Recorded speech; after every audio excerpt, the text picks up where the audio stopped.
Russian and Ukrainian forces are blaming each other for a deadly missile attack on the prison in the Russian-controlled region of Donetsk. 40 Ukrainian prisoners of war were reportedly killed and many more injured. The Russian Defense Ministry says that the attack was carried out by Ukraine using US-made HIMARS rocket systems.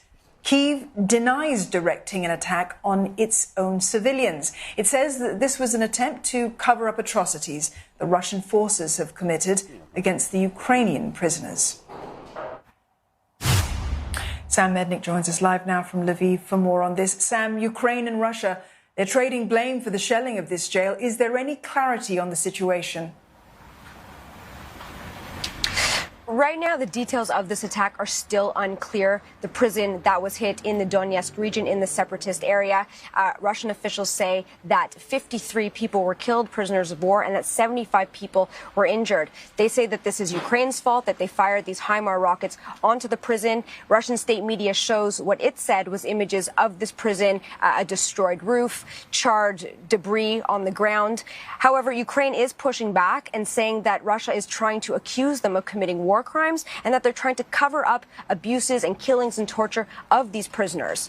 Most of these prisoners were from the town of Mariupol, and they defended the Azovstal steel plant, where people hunkered in for shelter for weeks and months at a time while the town of Mariupol was being decimated.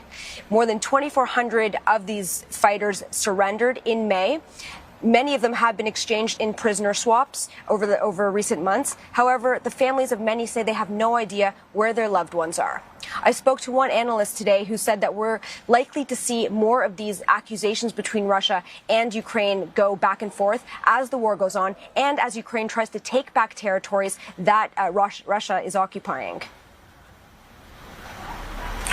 Many desperate families will be wanting more information on that question, Sam. But at the same time, Ukraine is ready to start exporting grain from 2 of its Black Sea ports, we understand. But no date's been set for the first shipment yet. What's the holdup?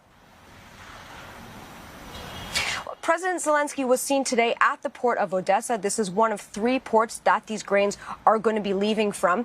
For Zelensky's part, he said that Ukraine was ready and prepared from Ukraine's side, and that Ukraine communicated this to Turkey and the United Nations. Authorities say that 17 ships have been filled with agricultural products. But it is taking time, and authorities say that that's because the safety of the ships and the crews need to be secure, that authorities need to chart a safe passage through these seas, which are mined.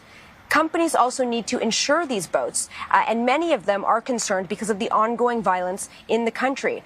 Strikes are continuing. In the last 24 hours, the president's office has said that at least 13 people have been killed and 36 wounded. This includes on-port cities like the southern city of Mykolaiv, where the governor there said that 4 people were killed when shells hit a bus stop. The governor said that he thinks Russia is changing tactics because of Ukraine's success in its counteroffensive in the southern region of Kherson. Sam, thank you for that update. That was AP journalist Sam Mednick there reporting live for us in Lviv.